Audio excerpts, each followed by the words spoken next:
Welcome back, WNST, Towson, Baltimore, and WNST.net. It may be a little warm out there in the middle of the week, but I tell you what, they are still playing hockey indoors. They're going to be moving it outdoors next week down in Annapolis. And been a whirlwind couple of days for the Washington Capitals, beginning with hideous racist nonsense on Saturday night out in Chicago and a long road trip that ended in Buffalo on Monday. And then a quick homer on Tuesday night where the Caps got beat by the Tampa Bay Lightning. Ed Frankovic on the scene and tweeting away. Been a really busy, hectic, road-weary week for the Capitals. Man, this is when the schedule gets kind of thick, man. Yeah, it's catching up with them, Ness. And Tuesday night against Tampa, they got caught in that first period with Tampa just sitting there waiting for them and jumped on them. And Capitals played a pretty good game on Tuesday against Tampa. I thought that was one of their better efforts, especially the last 40 minutes. But Vasilevsky for Tampa was very good, and it seemed like every time the Capitals made a mistake, it ended up in the back of their net. But overall, the Chicago game was a debacle. No two ways about that one.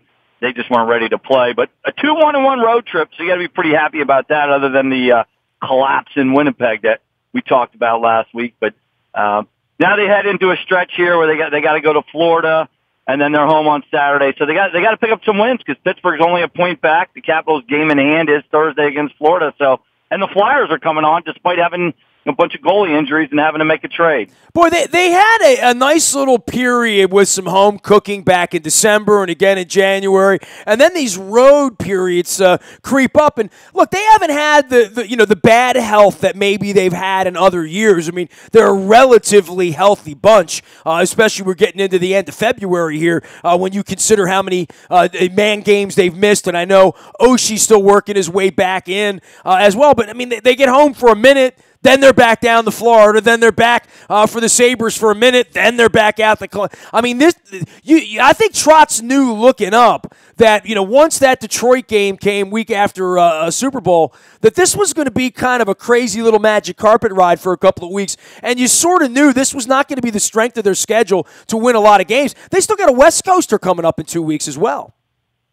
Yeah, definitely, and the games have tightened up, Ness, as we always talk about after January 1st. Becomes a different hockey game. It becomes more intensity, and I think the Capitals right now are feeling some issues on their back end with a couple rookies in there. Brian McClellan made a trade on Monday to get Michael Kempny from Chicago for a third-round pick. They subsequently waived Taylor Chorney, so they're kind of hoping Kempny can come in there and provide some stability on defense. I wouldn't be surprised if there's another move coming because I'm just not really happy with the way the defense is playing right now. The rookies are making mistakes. Bowie is outworked in the corner on the second goal. The fourth goal, Juice makes a turnover in the offensive zone that Kucherov gets a breakaway after the Capitals look like they might come back and force overtime. So, and then Brooks Orpik's just not playing well either. And a part of that you can attribute to having to play with a rookie. But this team is really struggling on the back end. I haven't really liked the play of any of the six defensemen in their own zone since the All-Star break. I mean, Carlson's putting up points, but I'm just not happy at all with the way that defense is playing right now. Well, Ed, part of this was this transition we talked about, and I think anyone who has been under a rock, right, would look up and say, well, where are they in the standings? Dude, they're 34-19, right? I mean, they've won a lot of hockey games. They've been very good this year. To your point, they might have two goalies, right? I mean, had Grubauer been plucked by Las Vegas, maybe he'd be out there and would be just as good as that they've been out there this year and being the best team in the West. But they got two goalies. They got the best offensive players on earth. They have a relatively motivated, he better be motivated at this point. I know he's not motivated by money or girls or the Russian government, but better be motivated by getting his name on the cup at this point in Ovechkin and a lot of guys who haven't won the cup and a coach that now has surpassed 1,500 games and is, on this incredible pace to probably be the second most coach in the history of the sport, which is crazy. And by the way, I have breaking news for you, Ed. I might slide this in here. while I'm on my little, where are the Caps rant. Head coach Barry Trotz has committed to us on the Thursday, March 29th evening. That happens to be the night of opening day for the Orioles. So after the Orioles game that evening, we will have Coach Trotz out for a bone marrow registry swabbing for There Goes My Hero. I'm just trying to get the location together. I'm working on a Baltimore County location because I've never taken Trotz to the county. So I want to work on that. So there's your night for that. But, I would say if you looked at this in the offseason and all the things we talked about with Trotzy last year about them trying to win and losing to Pittsburgh, the defense and the young defensemen, this is the part of the game that has to step up if you're going to win in April and May, because that's what Pittsburgh does every year. Pittsburgh every year has a couple of guys contribute who you didn't hear much about in October, November, or December, but in April and May, those guys are playing their best hockey. And we talk about Bowie, we talk about Jews. My wife doesn't even know how to pronounce their names when she sees them because it's still sort of unfamiliar to a lot of people that aren't as zoned in and having watched 50 Caps games like you and I have, right? So, I would just say that these are the guys that they better play better in April than they've been playing in February, or they're going to be in trouble. Yeah, and I'm really happy about March 29th. That's great news, and I like that it's so close to the playoffs. The trade deadline is He told Monday. me, by the way, he said, this is the last night I'm coming out before the playoffs. That's what he told me. So there you have it. There you have it. We get his last night out. All right, good for Coach Trotz. But, you talk about Pittsburgh and the guys they plugged in. They've been able to plug in some guys on the wings, Jake Gensel, Connor Sheary, and guess who they get to play with? Sidney Crosby. So that really helps. But Pittsburgh they've made some moves the last couple years during the season or at the deadline to improve a defense that was really slow. They brought in Trevor Daley a couple of years ago, really helped them turn things around in 2016. And then in 2017, they got Ron Hainsey at the deadline, and Hainsey was really a big addition for them because they were really struggling on the back end. Chris Letang had gone out with an injury, so they've gone in the playoffs with some decent. And the D's been their weak point. I mean, because they had great goaltending with Matt Murray and Marc-Andre Fleury, and then up front you got Crosby, you got Malkin. Malkin's playing incredible right now. Kessel. So they've been able to get by with not a top-end D, but they've been able to get a very serviceable D.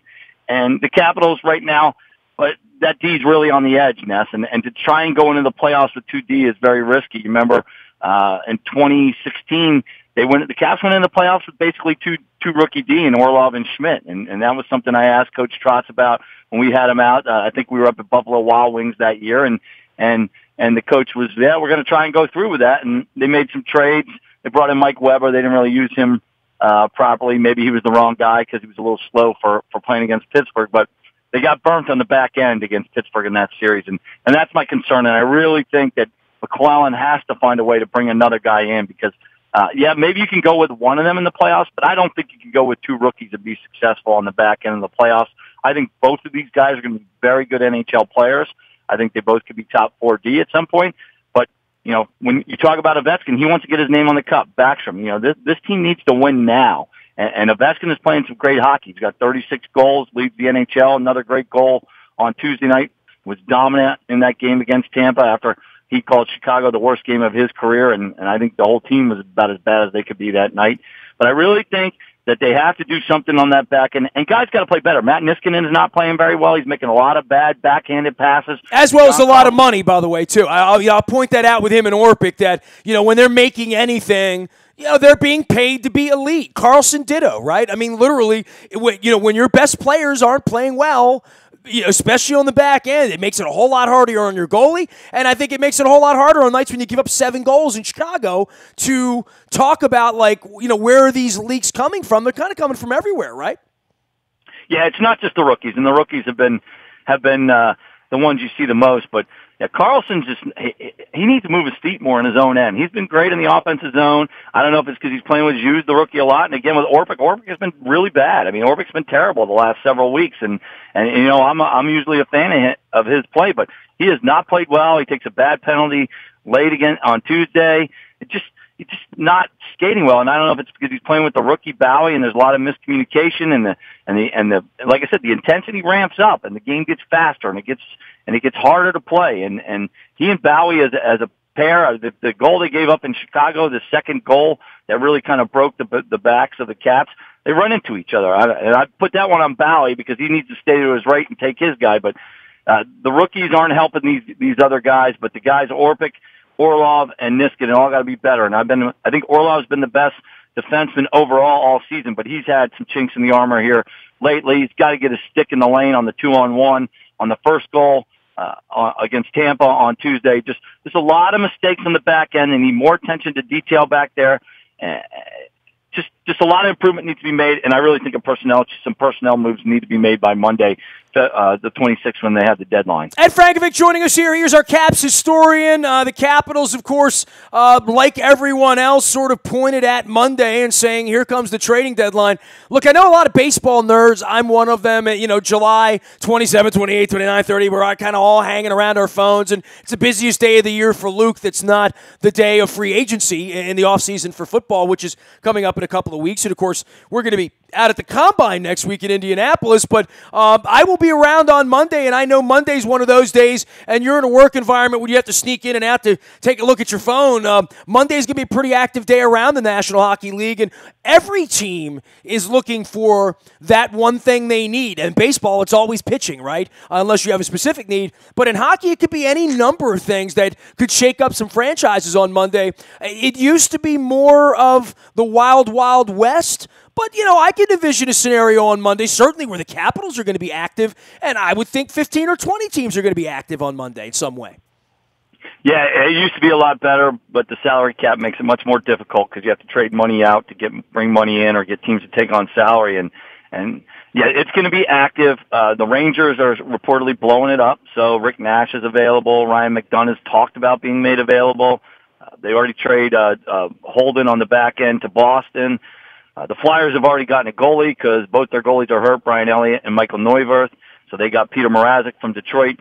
You're going to see activity. Edmonton reportedly is going to move some guys. They've got some slow forwards that they want to try and unload on somebody, but guys who can score some goals like Milan Lucic and Patrick Maroon. I think Lucic will be hard to move with that contract, but Maroon's a guy that you could definitely see moved.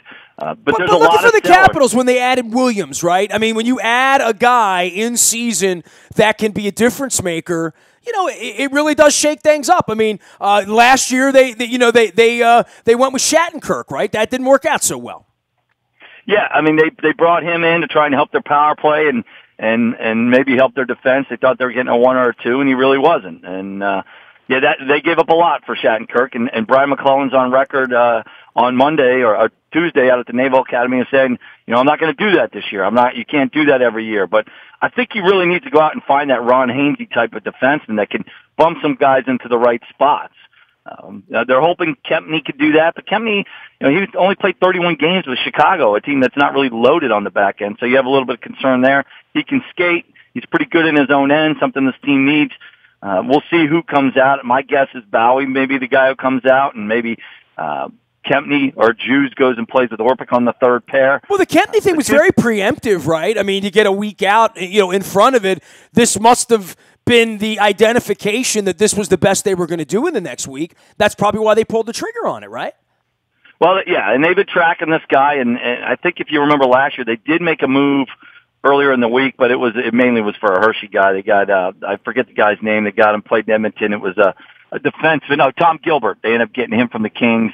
They ended up putting him in up in Hershey, but then you forgot his name. That says all you need to know, right? Yeah, Tom Gilbert bounced around, but then they ended up getting Kevin Shattenkirk, and that was the big deal. But we all knew they were in on the sweepstakes on that one. I don't see that in this case. I mean, maybe there's a scenario where they make a trade with Arizona where maybe they're able to move somebody out. Maybe it's a Orpik, or maybe it's somebody to get Nicholas Chalmerson. He's got one more year, but Arizona's got a lot of high-priced D down there with Oliver Ekman Larson and some young guys they like, and that team's strapped financially.